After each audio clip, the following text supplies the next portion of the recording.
Primeiro livro de Samuel, capítulo 22. Davi fugiu da cidade de Gate.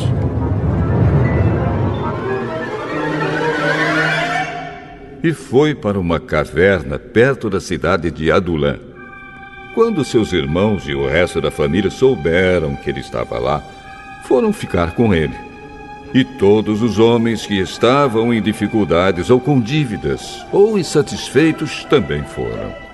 E Davi se tornou o chefe deles.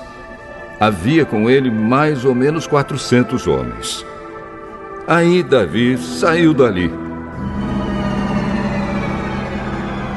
Foi para Mispa, em Moabe, e disse ao rei daquele país: por favor, deixe que o meu pai e a minha mãe venham para cá e fiquem com você até que eu saiba o que Deus vai fazer por mim.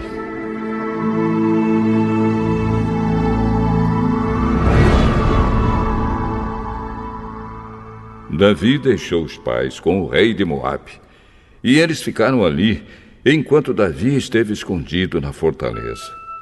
O profeta Gade foi para o lugar onde Davi estava e disse: não fique aqui. Vá logo para a terra de Judá. Então Davi saiu e foi para a floresta de Herete.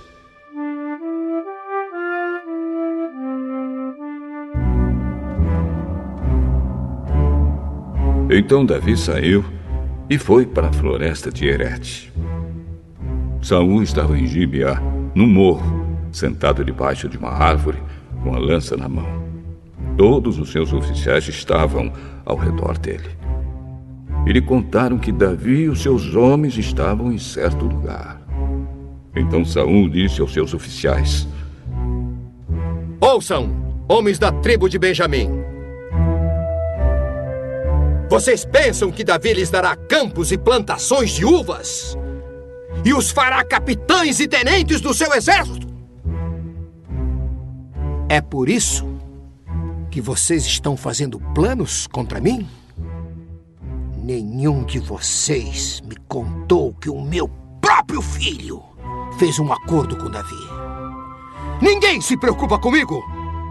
Ninguém me diz que Davi, um dos meus próprios homens, está agora mesmo procurando uma oportunidade para me matar. E que foi o meu próprio filho quem o pôs contra mim. Doeg, do país de Edom, estava ali com os oficiais de Saul e disse: eu vi quando Davi foi falar com Aimeleque, filho de Aitube, em Nobe. Aimeleque perguntou a Deus, o Senhor, o que Davi devia fazer. E também deu a Davi comida e a espada de Golias, o filisteu. Então o rei Saul mandou chamar Aimeleque e todos os seus parentes, que também eram sacerdotes em Nobe, e eles foram para o lugar onde ele estava. Saul disse a Aimeleque: escute, Aimeleque. Às suas ordens, senhor. Por que é que você e Davi se juntaram para fazer planos contra mim? Por que você lhe deu comida e uma espada e perguntou a Deus o que ele devia fazer? Agora, Davi se virou contra mim e está esperando a hora de me atacar. Davi é o oficial mais fiel que o senhor tem? Ele é o seu próprio genro, capitão da sua guarda pessoal e muito respeitado por todas as autoridades do país. Será que esta foi a primeira vez que eu perguntei a Deus o que Davi devia fazer? Claro que não. O senhor não deve acusar a mim, nem ninguém da minha família, de estarmos fazendo planos contra o senhor. Não sei nada a respeito disso. Aimeleque, você e os seus parentes vão morrer. Em seguida, disse aos guardas que estavam ali perto: matem os sacerdotes de Deus, o Senhor. Eles se juntaram com Davi e não me disseram que ele havia fugido. Embora soubessem disso o tempo todo. Mas os guardas se recusaram a levantar a mão para matar os sacerdotes do Senhor. Então Saul disse a Doeg: Mate-os! Você! E Doeg os matou. Nesse dia ele matou 85 sacerdotes de Deus. Saul também mandou matar todos os outros moradores de Nob, a cidade dos sacerdotes, homens e mulheres, meninos e criancinhas, o gado, jumentos e ovelhas. Todos foram mortos. Mas Abiatar, um dos filhos de Aimeleque, escapou e foi para o lugar onde Davi estava. Ele contou que Saul havia matado os sacerdotes de Deus, o Senhor. Então Davi disse a Abiatar: naquele dia, quando vi Doeg lá, eu sabia que ele não deixaria de contar tudo a Saul. Assim, eu sou culpado da morte de todos os seus parentes. Fique comigo e não tenha medo. Saul quer matar a nós dois, mas comigo você estará livre de perigo.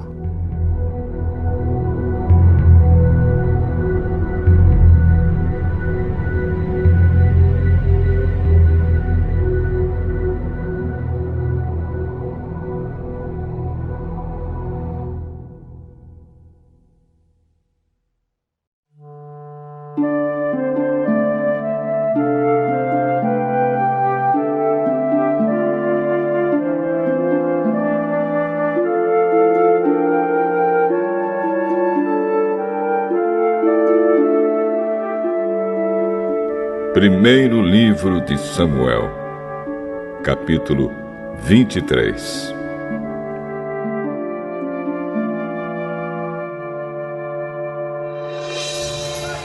Davi soube que os filisteus estavam atacando a cidade de Keila e roubando o trigo que havia sido colhido há pouco. Então perguntou a Deus, o Senhor: devo ir atacar os filisteus? Sim, ataque-os e salve a cidade de Keila. Mas os homens de Davi disseram: nós já estamos com medo de ficar aqui em Judá. Quanto mais de ir a Keila para atacar o exército dos filisteus. Então Davi consultou novamente a Deus, o Senhor, e ele respondeu: vá a Keila e ataque, porque eu lhe darei a vitória sobre os filisteus.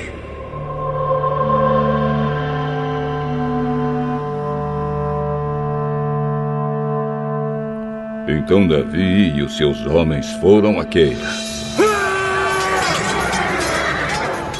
e atacaram os filisteus. Mataram muitos deles e tomaram os seus rebanhos. E assim, Davi salvou os moradores de Keila. Na ocasião em que Abiatar, filho de Aimeleque, escapou e foi se juntar a Davi em Keila, ele levou o manto sacerdotal. Quando Saul foi avisado de que Davi tinha ido para Keila, disse: Deus entregou Davi nas minhas mãos. Ele foi para uma cidade cercada de muralhas, com portões reforçados, e assim caiu numa armadilha.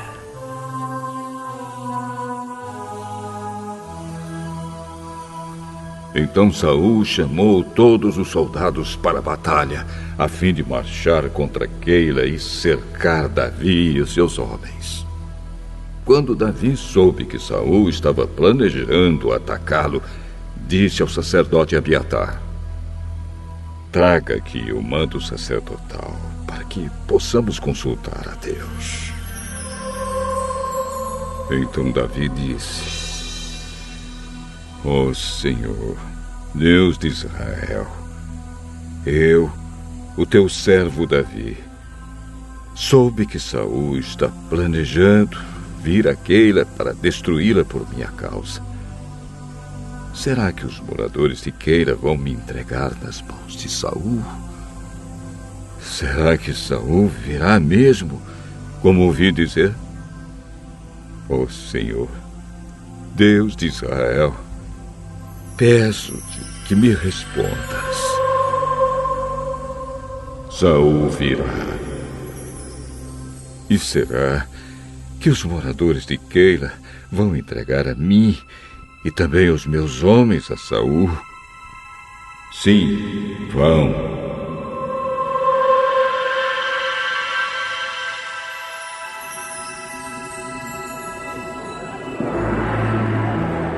Então Davi e os seus homens, mais ou menos 600, saíram imediatamente de Keila e seguiram sem rumo certo. Quando Saul ficou sabendo que Davi tinha fugido de Keila, abandonou seu plano. Davi se escondeu nas fortalezas da região deserta e montanhosa que fica perto de Zif. Saul continuava a procurá-lo todos os dias, mas Deus não entregou Davi a ele. E Davi estava com medo, porque Saul tinha saído para matá-lo. Davi passou a viver em Oreza, no deserto que fica perto de Zif. Jonatas foi encontrar-se com ele ali e lhe deu coragem para confiar na proteção de Deus. Não tenha medo. Saul, meu pai, não conseguirá causar-lhe nenhum mal. Você será o rei de Israel e eu ocuparei o segundo lugar no seu governo. E o meu pai sabe muito bem disso. E ali, na presença de Deus, o Senhor, os dois renovaram a sua promessa de amizade. Davi ficou em Oreza e Jonatas voltou para casa.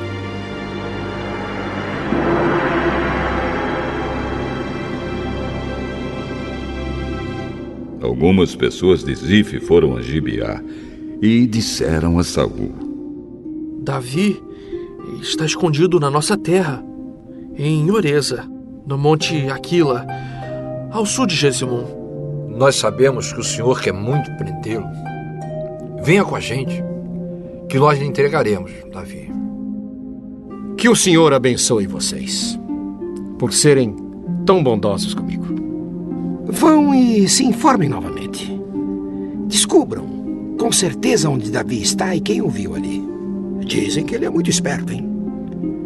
Descubram exatamente os lugares onde ele se esconde e voltem aqui sem falta. Então, irei com vocês. Se ele estiver lá, eu pegarei. Ainda que tenha de procurar em toda a terra de Judá. Então, eles voltaram para Zif, adiante de Saul.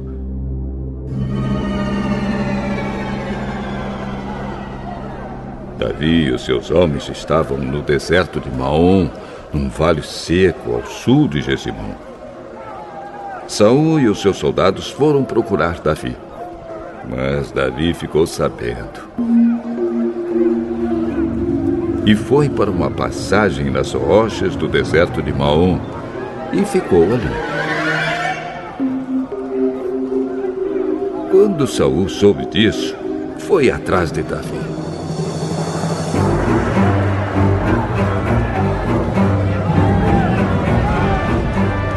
Saul e os seus soldados estavam de um lado do monte e Davi e os seus do outro.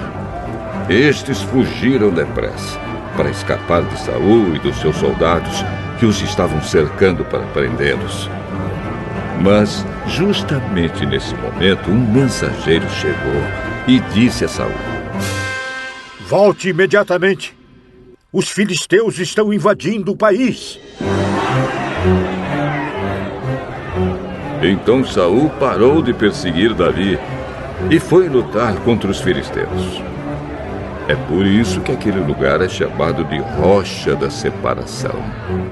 Davi saiu e foi para os lugares protegidos da região da fonte de Gede.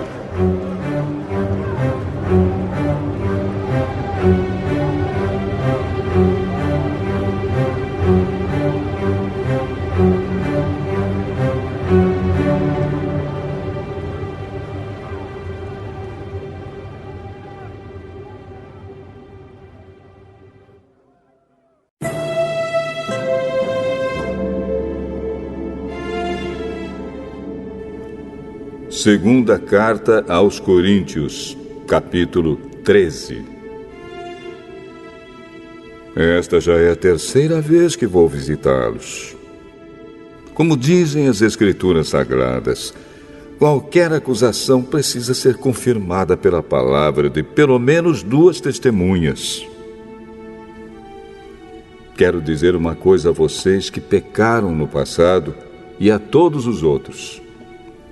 Durante a minha segunda visita, eu já tinha dito isto, e agora que estou longe, repito.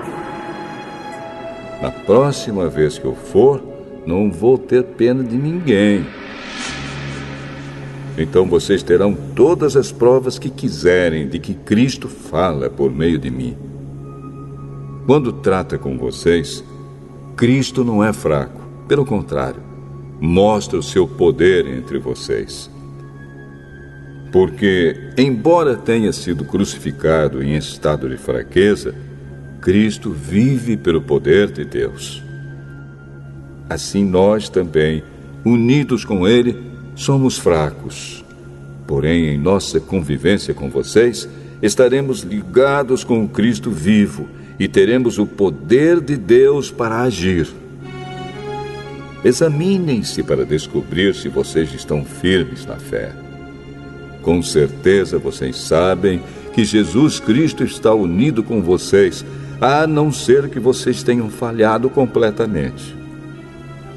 E espero que vocês saibam que nós não temos falhado. Oramos a Deus pedindo que vocês não façam nada que seja mal, não para mostrar que nós somos um sucesso, mas para que vocês façam o que é certo. E não importa que fique parecendo que nós falhamos, pois nós não podemos fazer nada contra a verdade, mas somente a favor da verdade. Por isso ficamos alegres quando estamos fracos, contanto que vocês estejam fortes. E também oramos para que vocês se tornem mais fortes na fé. Escrevo esta carta antes de ir vê-los, para que, quando eu for, não tenha de ser tão duro no uso da autoridade que o Senhor me deu. Essa autoridade é para fazer com que vocês cresçam espiritualmente e não para destruí-los. E agora, irmãos, até logo. Procurem ser corretos em tudo. Escutem bem o que eu digo. Tenham todos o mesmo modo de pensar e vivam em paz. E o Deus de amor e de paz estará com vocês. Cumprimentem uns aos outros com um beijo de irmão. Todo o povo de Deus manda saudações. Que a graça do Senhor Jesus Cristo, o amor de Deus e a presença do Espírito Santo estejam com todos vocês.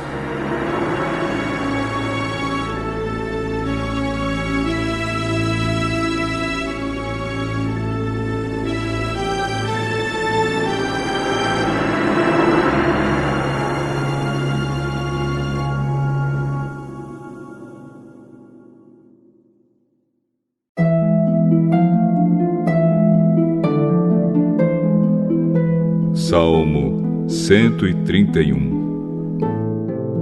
Canção de Peregrinos, de Davi.